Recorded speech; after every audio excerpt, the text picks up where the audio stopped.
ya tenemos a un invitado. Así es que procedemos con nuestro invitado, Irán Molina. Bienvenido, Irán. ¿Cómo están? Buenas tardes, buenas noches. Ahorita se está oscureciendo. Es un gusto poder estar con ustedes. Gracias por abrirnos. ¿Te escuchas medio cortado, Irán? A lo mejor un segundo, porque creo que... Ajá. Pero creo que la última vez me pasó lo extremo. No. A ellos, hemos de decirles en lo que arregla las cuestiones técnicas, Irán. Ellos nos vienen a platicar, él nos viene a platicar sobre introducción al tabaco, que es una puesta en escena que ya había estado justamente en septiembre en temporada, haciendo la recapitulación de, ¿no? Algunas horas dije, esta yo me acuerdo que la vi hace rato, ¿no? Ahí estás, ahí te tenemos. Hola, aquí estoy. Perfecto. Mencionaba que nos vienes a hablar sobre introducción al tabaco y que ya es una siguiente temporada, ¿no? ¿Cierto? Así es. La primera vez tuvimos una temporada muy privada, muy íntima. Solamente aceptábamos 10 personas por función. Entonces tuvimos un éxito arrollador de temporada porque se quedaba gente afuera, ¿no? Entonces ahora cambiamos el formato, finalmente lo abrimos a un teatro, vamos a estar en el Centro Cultural El Hormiguero en la Colonia del Valle, un lugar que me parece hermoso, la verdad, y pues vamos a probar, va a ser nuestro estreno de esta propuesta ante, digamos, un teatro, es convencional, suena un poco peyorativo, digamos un teatro, en fin, un teatro menos, no sé, de búsqueda, ¿no? Vamos a intentar hacer el montaje más hacia, es lo que estamos adaptando, un montaje más hacia el público que está habituado a las salas de los teatros que a una casa. Muchos grupos de la escena expandida lo hacen, ¿no? Lo hacen en azoteas o en autobuses, que es en donde estábamos nosotros, pero pues tenemos ganas de evolucionar y afortunadamente gracias a la relación que tenemos con Marco Pacheco, el coordinador del Hormiguero, pues pudimos entrar a su temporada. Entonces, ¿podemos decir que sí hay un cambio de la pasada temporada a esta? Sí, tuvimos que hacer algunas, a nosotros nos encanta, a Emanuel Márquez, que es mi actor en el monólogo, y a mí también me gusta mucho cómo estaba, nos acostumbramos a presentarla íntimo, pequeñito, no muy cerca, hablarle muy cerca a la gente, y eso me gusta mucho. A mí no es muy bueno económicamente, pero bueno, creo que el 80% de la gente que se dedica al teatro en este país, o creo que en el mundo, le va exactamente igual. Entonces, ahora necesariamente pues, tenemos que valernos más de convenciones. Estoy diciendo yo, no ganamos dinero con el teatro. Bienvenido a mi mundo, me va a decir toda la gente que se dedica al teatro. No, hay gente que le va muy bien. Pero entonces necesariamente estamos recurriendo a convenciones teatrales más establecidas, ¿no? Para que la gente no se saque un tanto de control, ¿no? Y podamos ajustar nuestro lenguaje a lo que se necesita en ese espacio. Ahora, platícanos de qué va justamente Introducción al Tabaco. Pues digamos que nos fuimos del lado contrario. Normalmente hacemos chistes sobre mi tía la panista, ¿no? Que va a misa, ¿no? Que es una conservadora, ¿no? Entonces, ahora en lugar de hacer chistes de ellos, pues el personaje es como mi tío el panista, ¿no? Es un señor que se llama Francis Drake y vive en 1580. Francis Drake es el mismo pirata que todo mundo que ha estudiado historia conoce, y este pirata tiene ahí un coraje atravesado porque según él fue el encargado de llevar el tabaco de América a Inglaterra, pero no le reconocen el mérito. Un fulano llamado Walter Raleigh, otro pirata, ¿no?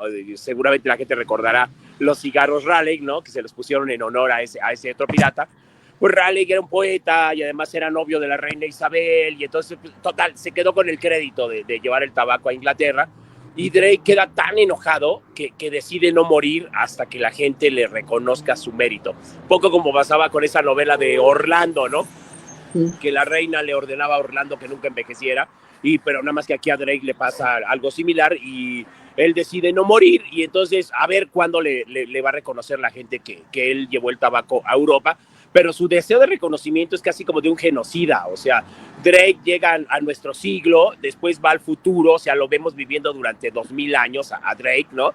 Y él sabe que en el presente el tabaco mata aproximadamente a 8 millones de personas, no estrictamente el tabaco, pero sí de enfermedades o afecciones derivadas del tabaquismo, ¿no? Y entonces Drake quiere que lo reconozcan como ese genocida invisible, ¿no? de la humanidad.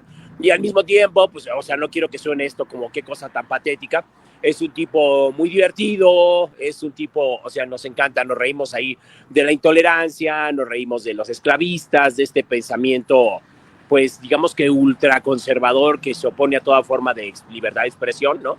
Y pues por ahí va, o sea, tenemos como varios dispositivos escénicos. La obra empieza arriba de un barco en el siglo XVI y termina en el siglo XX a bordo de una nave espacial que curiosamente es la misma nave que donde sucede la película de Alien, el octavo pasajero. Entonces, sí, es un poco deschavetado el concepto, pero la idea es un poco Monty Python. La frase que usamos para promocionar la obra es la vida en una fumada, y sí, creo que sí está un poco fumado todo esto, pero pues es una manera de tocar el humor, ¿no? Oye, pero todo se vale, ¿no? Acabo yo de ver algo que cada día cumple un año una persona y se va avejentando en 60 días, ya es 60 años viejo, ¿no? Entonces, ¿por qué no? Yo creo que cualquier propuesta teatral, actoral es válida, ¿no? Y sobre todo, si vas a estar ahí en un escenario, pues más fácil todavía va a resultar, ¿no? Sí, mientras mejor que podamos decir lo que sea a que no podamos decirlo. Yo creo que todo el mundo debe expresarse, sin importar qué tan liberal o qué tan conservador, o sea, todos tenemos derecho a expresarnos y que el público decida, ¿no? Qué alternativas son las que le van gustando, ¿no? Además, Emanuel pues es titiritero, además de ser actor, Emanuel Márquez es titiritero, entonces nos valemos de muchos títeres, teatro de juguete. Cuando quisimos montar esta obra por primera vez, pensamos que con Efiartes la íbamos a montar con 2 millones de pesos y escenario giratorio. Entonces fuimos adaptando nuestras expectativas a la realidad y la fuimos haciendo más chiquita, más chiquita, más chiquita. Y aprovechando que Manuel es experto en títeres y que yo también tengo 15 años haciendo teatro de títeres, entonces pues decidimos usar teatro de juguete, teatro de objetos, para que no sea como el clásico monólogo, ¿no? Donde el personaje habla y habla y habla y habla y habla y habla. Oye, Iram, y la pregunta es, después de la historia que creaste, ¿fumas? No fumo, eso es lo más divertido. Eso es lo más divertido, soy un no fumador, entonces, y nunca he sido fumador además, porque nunca aprendí a fumar. Las veces que me daban cigarros, cuando empiezan a fumar la gente, en la preparatoria me tocó a mí, no podía, o sea, me la pasaba tosiendo, me ponía morado, y de ahí le agarré una aversión. Ahora, me llevo muy bien con fumadores, no tengo ningún problema con ellos, ni me salgo de la habitación cuando fuman, pero yo fumar no puedo, no se me da, mil disculpas. Soy un hipócrita. ¿Y por qué entonces hablar justamente de estos personajes? Yo pensaría que te gusta fumar o que sabías algo. ¿Por qué hablar de Drake? ¿Por qué de Raleigh? Pues yo quería hablar de ¿sabes? Yo originalmente quería hablar de la memoria, ¿no? Que eso es lo que pasa con el personaje. Bueno, tiene como muchas lecturas considerando lo disparatada de la anécdota que acabo de contar. Entonces, sucedió que en la investigación sobre la memoria, llegué a cómo construimos o cómo Occidente, o no Occidente, nosotros ya estamos occidentalizados también, sino me refiero a cómo las potencias de la humanidad siempre han construido una narrativa basado en la historia, en el control que tienen de la historia. Entonces, el control que tú tienes de la historia determina que los eventos que se registran en la historicidad, pues implica que, por ejemplo, conviertes en héroes a personas que no necesariamente fueron héroes. O sea, hablando de la memoria, mucha de la memoria que tenemos es una memoria intervenida, es una memoria estafada, es una memoria robada. Entonces, en ese sentido, o sea, en mi investigación llegué al siglo XVI y al gran imperio, que era el imperio español, ¿no? En ese entonces, y eran fantásticos porque ellos se apoderaban de todo, menos del transporte de sus riquezas de América a Europa. Y ahí fue donde ingleses, holandeses, belgas, ¿no? Sus respectivas coronas les dieron permiso de robar, les dieron patentes de corso, ¿no? Y entonces entonces básicamente eran unos piratas que se robaban a los pobres barcos españoles que no tenían, bueno, pobres entre comillas, me refiero a, ¿no?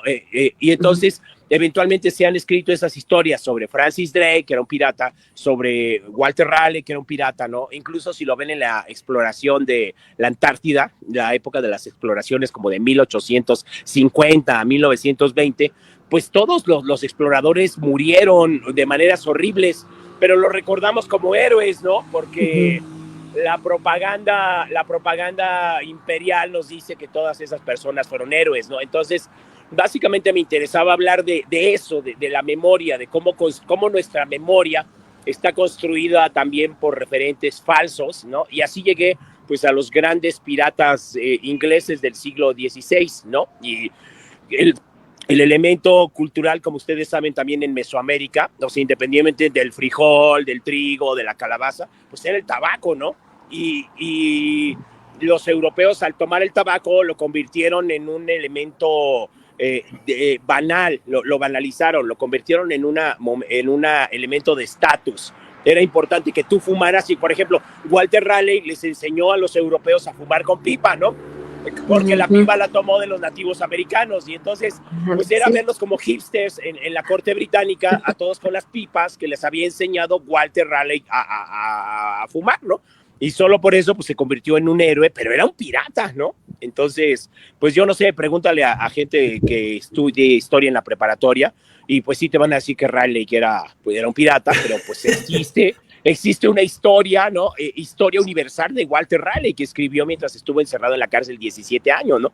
Entonces, básicamente por eso me atrajo. Perdón, divago mucho, pero llegué a esta investigación sobre la memoria a Raleigh, y precisamente cómo Raleigh le quita el heroísmo a Drake y queda solamente un pobre diablo resentido, ¿no? ¿Cuánto leíste? Porque manejas la información, tac, de un lado, de otro lado. ¿Cuánto leíste y cuánto te llevaste en crear el texto? Pues me tomó como dos años la investigación para escribir el texto. Adicionalmente, pues estudio historia en la UNAM, ¿no? Entonces, no, así pues no es se una vale. de mis pasiones. Así no se vale. O sea, ya estoy muy grande, pero como era una de mis pasiones, decidí entrar a estudiar historia, y entonces, pues no es lo mismo estudiar historia como todos, que nos apasiona, ¿no? Sino con el rigor y a veces es muy desesperante, como la historia pretende ser algo científico. Sí es una ciencia, pero hay muchos debates sobre lo que es la historia como ciencia, y lo único que pasa con la historia es como con el periodismo. Eres tan buen historiador o tan buen periodista como tus fuentes, ¿no? Entonces, como todo esto es interpretación, lo que yo te estoy diciendo es interpretación, porque cualquier fuente histórica está sujeta a interpretación, ¿no? Entonces, lo que yo te estoy diciendo de Drake, ¿no? De hecho, pues hay varias esculturas, ¿no? Monumentos a Drake en Inglaterra. Entonces, yo lo estoy presentando como un megapillo, ¿no? Entonces, también es mi visión de latinoamericano, ¿no? Latinoamericano con resentimiento social, que normalmente ve al imperio con desconfianza, ¿no? Entonces, de ahí de ahí vino, sí, fue una investigación de 2 años, y además, pues ha tomado mucho tiempo levantarla porque se nos atravesó la maldita pandemia. Entonces ha sido como muy, muy lento, pero ahí la llevamos. Oye, ¿y para qué público va dirigido? ¿Puede ser adolescentes, adultos, jóvenes, o sea, niños? Sí, dado que está lleno de referentes también cinematográficos, que es otra de mis pasiones del cine. Entonces, pienso que esta obra va para un público adolescente, para adultos. Creo que un adulto lo puede entender perfectamente, pero el tipo de convenciones, de bromas, de chistes, de rompimientos que usamos tienen que ver con el cine. O sea, básicamente esto podría ser un guión de cine, pero bueno, considerando los recursos que tenemos, lo hacemos en teatro, pero pienso que esto puede ser adecuado para chicos de preparatorias, ¿no? Tal vez secundarias, ¿no? Y en la medida de que eso sea posible, estamos tratando de adaptarlo y de moverlo hacia allá. Desgraciadamente, una de las cosas malas de este gobierno, sin meterme en política, es que no se ha como preocupado mucho por lo que tiene que ver con el arte, o el arte como el que estábamos acostumbrados, ¿no? Su visión tiene que ver con arte comunitario, lo cual está perfecto, pero todo este tipo de propuestas, el teatro escolar, por ejemplo, tiene años que desapareció en el IMBA, ¿no? Y entonces ya es una presión que ya necesitamos nosotros organizarnos, y pienso que esta obra podría presentarse para ese tipo de público, pero ahorita lo vamos a presentar los miércoles a las 8 de la noche para público adulto, ¿no? Ahí en El Hormiguero hay un bar, si tú quieres puedes tomarte tu copa, no pasa nada, no te vamos a decir borracho, ¿no? Entonces, pero puedes hacerlo como ibas antes al teatro. Acuérdate que era una experiencia social, ¿no? Te ponías tus mejores ropas, ¿no? Te ibas elegante, te ibas de novio, de novia, y era una noche elegante. Ahora nos hemos vuelto muy fachosos, entonces hay un poco de hay un poco de reminiscencia, te digo, hay un poco de nostalgia de un pasado que ya no existe. Me gusta el plan. Yo estoy de acuerdo. Yo estoy de acuerdo contigo en que deberíamos de regresar arreglados al teatro, tomarnos una copa en el lobby del teatro, en casi la mayoría los hay, pasarla bien, platicar un rato antes, platicar un rato después y disfrutar del arte, que finalmente eso es el teatro, ¿no? Arte, simple y llanamente. De acuerdo, de acuerdo.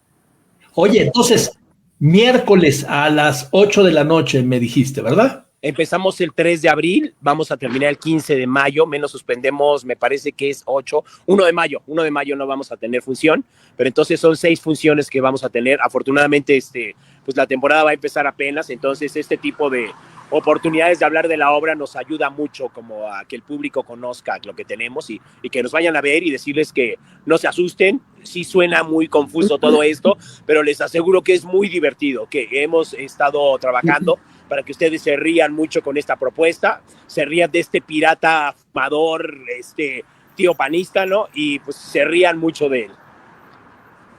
¿Dónde compran los boletos? De hoy para atrás todo es cierto. De hoy para atrás todo es cierto. De aquí para adelante lo suponemos. Pueden comprar los boletos a través de Boletópolis, ¿no? La introducción del tabaco, pues si quieren comprar sus boletos antes, o directamente en la taquilla del Hormiguero, que está a una cuadra de Félix Cuevas. Si ustedes conocen Galloso, está justamente en la calle. Queda por ahí el trolebús que viene directamente de Insurgentes, queda el Metro Zapata, queda Churubusco también a 2 cuadras, ¿no? Entonces es de muy fácil acceso. Y la obra dura 1:10, entonces llegan a las 8, empezamos como 5 minutos después porque tenemos puntualidad mexicana y vamos a terminar como 9:15 más o menos la obra. Entonces todavía tienen buen tiempo para agarrar transporte. Perfecto. Irán, muchísimas gracias, mucha mierda, mucho éxito y que vengan más temporadas. Gracias y ojalá que se puedan dar una vuelta, son nuestros invitados cuando ustedes gusten ir a vernos. Gracias. Muchas gracias. Gracias. Yo iré, estoy a 3 cuadras de ahí. Muchas gracias de nuevo. De verdad, sígansela pasando muy bien, disfruten estos días que están un poco tranquilos en la ciudad, así que pues nos vemos pronto. Vale, cuídate. Gracias, adiós.